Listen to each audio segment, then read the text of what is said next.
Welcome to the deep dive.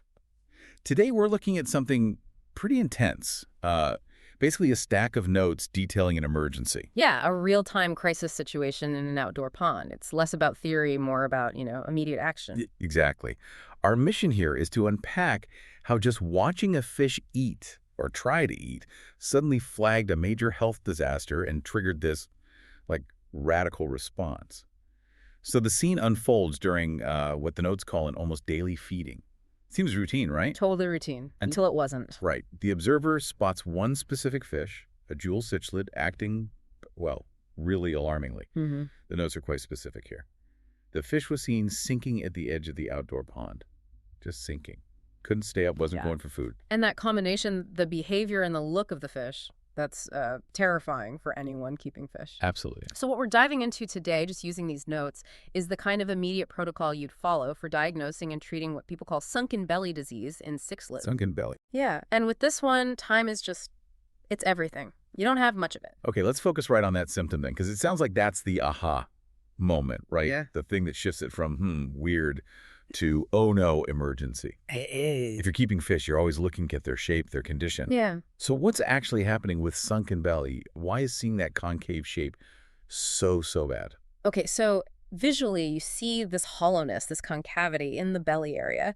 Instead of being rounded or flat, it's caved inwards. Right. And this isn't just like the fish missed a few meals. Physiologically, what it screams is a total breakdown in nutrient absorption, massive rapid weight loss. So it could even still be trying to eat. It might be taking food in, but its gut is so compromised that the nutrition is just passing straight through. It can't use it. Wow. Okay, so the keeper isn't fighting hunger. They're fighting a complete internal system failure. Exactly, an internal breakdown. And given how fast this seems to happen, what's usually the culprit behind that kind of digestive collapse in cichlids? Well, with cichlids especially, when you see that really rapid wasting, that sunken belly look, your prime suspects are often internal protozoan parasites. Right. Things like intestinal flagellates, hexamida, or spironucleus are common names you hear. These things basically set up shop in the gut lining. And just wreck it. Pretty much. They cause severe damage, inflammation, and that stops nutrient absorption dead in its tracks. So it might look bacterial, but often isn't. It can look bacterial, and secondary bacterial infections are definitely a risk. But often the root cause, the trigger, is parasitic or protozoal. And that means you need a specific, fast intervention. The keeper here knew they had to cover potentially both bases, right away. You really have to respect the keeper's quick thinking here. Spotting that, knowing it's a crisis, Yeah. it demands triage, right? Not sitting down with a textbook for hours. Absolutely no time for that. But before deciding on what the medication they need in context, was this just this one fish or was the whole pond going down? Exactly. And the notes give us that crucial piece of information. It was an isolated case. Hmm. Only this one Jewel Cichlid was showing symptoms. All the other fish, behaving normally, eating, swimming around, totally fine. And that detail, isolated versus widespread, that changes everything for treatment, doesn't it? Completely. It's a major fork in the road. So walk us through that. Why is that distinction so critical? Well, think about it. If suddenly lots of fish were sick, you'd immediately suspect something contagious spreading through the water, or maybe a huge environmental crash, right? Yeah. Like a toxin or oxygen depletion. Yeah, something affecting everyone. Right. And you'd have to treat the entire pond probably with broad-spectrum meds, maybe massive water changes immediately just to stabilize things. It's a population-level event. Okay. But since it's isolated, just this one fish, the keeper can hypothesize differently. Maybe this specific fish was already stressed. Maybe it had some underlying weakness, a genetic thing perhaps. Yeah, but you're vulnerable. Exactly. Uniquely vulnerable. So the thinking shifts. The notes point towards the two most likely culprits in this scenario. One, maybe an opportunistic bacterial infection that just got hold of this fish. Okay. Or two, and this is critical, stress. Chronic stress, likely from poor water quality, weakening this fish enough for something nasty like those protozoans or bacteria to take over. Okay, let's dig into that connection. Poor water quality leading to stress, leading to sunken belly. How does that pathway work? It's a classic cascade, really. Yeah. Poor water quality isn't just, visible ammonia spikes. It can be subtle stuff. Like what? Like consistently high nitrates, maybe the pH is swinging around too much, or there's just a lot of dissolved organic crud in the water. Long-term exposure to any of that, that's chronic stress for the fish. Okay, and stress does what physiologically? Stress triggers cortisol release. Short-term, that's fine, helps the fish react. Yeah. But chronic stress means chronic cortisol, and that suppresses the immune system. Oh, okay. Weakens its defenses. Bingo! It's like leaving the door wide open for invaders. Those bacteria, those protozoans we mentioned, they're often just there in the environment in small numbers. But a healthy fish keeps them in check. But a stressed fish can't. Exactly. Its immune system is too busy dealing with the stress or just too weakened. So these opportunistic pathogens get a foothold. They multiply like crazy, especially in the gut. And boom, you get that catastrophic breakdown leading to sunken belly. So the keeper saw the sunken belly, knew it was isolated, and figured, okay, it's either infection or stress-induced infection. Or maybe both are playing a role. And realized they had to tackle both angles right now. Yep. No time to waste figuring out which one came first. Hit both. Which brings us to the action plan. Sounds like it was a two-pronged attack. Deal with the sick fish directly and deal with the whole pond environment. That's exactly what the notes describe, simultaneous action. Okay, let's start with the patient. The sick Jewel Cichlid. First step, isolation. Had to get it out of the main pond. The notes say it was moved to an upper container. Standard quarantine procedure. But here's a detail I found interesting. It wasn't just put in a bare tank. The notes specifically say it was moved with collected common salvinia. Oh, that's a great detail. Yeah, the salvinia. Why is that significant? It's just a plant, right? It is, but it shows really smart fish keeping. Salvinia is a floating plant. For a stressed cichlid suddenly moved into a likely smaller, brighter container, being exposed is terrifying.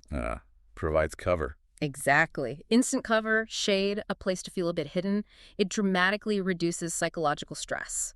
The keeper wasn't just thinking medically, they were thinking about the fish's immediate terror. Because a panicking fish is burning energy it desperately needs. Precisely. It'll waste its last reserves trying to hide or flee. The salvinia helps stabilize it mentally, which is crucial for any treatment to have a chance. Nice touch. Okay, so fish isolated, stress reduced with cover. Then comes the medication. The notes list two things specifically added to the isolation water: aquarium salt and methylene blue. Yep, that's the immediate triage cocktail they went with. Why that particular combo? What's the thinking there? Okay, so it's addressing two different things simultaneously. Let's start with the salt, aquarium salt, NaCO. At the right dose, salt is basically supportive care. Its main job is to help the fish with osmoregulation. Osmoregulation. Remind us why that's important for a sick freshwater fish. Sure. So freshwater fish live in an environment that's much less salty than their body fluids. Water is constantly trying to flow into their bodies via osmosis. Right, they're always fighting being waterlogged. Exactly. Their kidneys have to work nonstop to pump out excess water, and that takes a ton of energy. Ah, I see. So by adding a bit of salt to the water, you slightly increase the external salinity. This reduces the osmotic gradient, the difference between inside and outside the fish. Less water trying to rush in. Yep, which means the fish's kidneys don't have to work quite so hard. It frees up metabolic energy. Energy that fish desperately needs to, run its immune system, fight the infection, heal tissues. So the salt isn't directly killing the bug, it's Yeah. giving the fish more resources to fight, buying time. You got it. It's supportive. It reduces physiological stress, conserves energy, buys precious time. It's not the cure itself. Okay, makes sense. So that's the support. Then the methylene blue, that's the direct attack. That's the more direct action, yeah. Methylene blue is this vibrant blue dye, but it's also a pretty potent disinfectant. Okay. While the salt is helping with energy balance, the methylene blue acts as a broad-spectrum anti-infective agent. It's known to be effective against external fungi, some external parasites. Like on the skin or gills. Exactly. And importantly, it can also help knock back certain types of bacteria, particularly gram-positive ones. And what about the internal protozoa, the likely main culprit here? That's where it gets a bit more nuanced. Methylene blue isn't usually the first choice for confirmed internal flagellates like hexamida. You typically use something like metronidazole for that. But in an emergency triage situation like this, methylene blue is often chosen because it's relatively safe for the fish compared to stronger antibiotics or antiparasitics, especially when the fish is already weak. It provides immediate disinfection for the gills and skin, which might be compromised, and some believe it can have some limited beneficial effect internally, or at least help manage secondary bacterial invaders. So it's like the do something broad and fast option when you don't have time for specific diagnostics. Kind of, yeah. It's the Let's hit potential external issues hard and maybe help a bit internally without causing more harm choice. It's a common first-line treatment in these clock-is-ticking scenarios. Throw the kitchen sink at it, but a relatively safe sink. Okay, understood. So isolated fish, less stress from cover, energy support from salt, broad anti-infective action from methylene blue. That covers the patient. But then there's the other part of the plan, the simultaneous action on the main pond itself. Yeah. And this was, well, it sounds drastic, an 80% water change. Yeah, 80%. Yeah. That's a massive water change. Huge.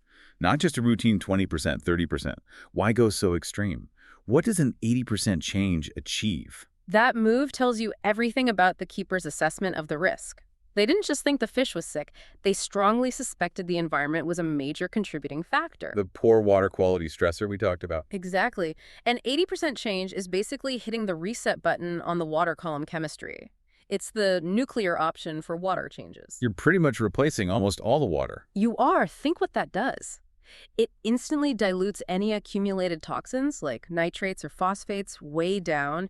It removes dissolved organic compounds. It drastically reduces the number of free-floating bacteria and potential parasites in the water. It even flushes out potential stress hormones released by fish. So it's wiping the slate clean of any potential environmental triggers. Precisely. The keeper wasn't messing around. They weren't going to risk whatever stressed the Jewel Cichlid from affecting the other fish. Even though it was isolated, they treated the environment as if it were the primary suspect for causing the initial vulnerability. It's a huge amount of work, an 80% change on an outdoor pond. Oh, absolutely. Significant effort. And you have to be careful about temperature matching and dechlorination for that volume of water.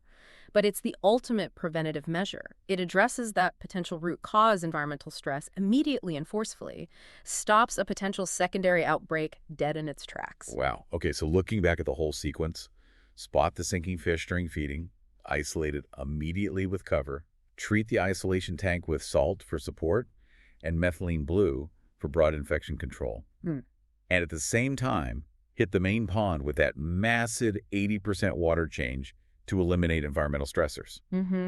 That's not just treating a sick fish. That's some serious risk management unfolding in real time. It really is. And I think the key lesson here for you listening is seeing how they balance those two things. The targeted, specific treatment for the individual water, the isolation, the meds, and the broad, proactive maintenance, or in this case, emergency reset for the environment to protect the whole population. They didn't just focus on the symptom, they aggressively went after the suspected cause as well. Yeah, I'm at all the bases. Yeah. So, quick recap. Sunken belly is bad news, means rapid weight loss from nutrient malabsorption, probably protozoan like hexamida involved. If it's an isolated case, the immediate plan involves isolation with cover, aquarium salt for osmotic help, methylene blue as a fast-acting, broad anti-infective. And that huge preventative water change for the main system. Right. And maybe this brings up a final thought for you to chew on. We saw here how just one small deviation, a fish sinking instead of eating, was the only warning sign. Yeah, the critical trigger. So it makes you wonder, doesn't it? How much are you really noticing the subtle shifts in your own daily routines, your own systems, whatever they may be? Those tiny changes are often the only heads up you get before a small problem spirals into something much, much bigger. That kind of constant vigilance. Maybe that's the real key to successful triage, not just in fish keeping, but, anywhere.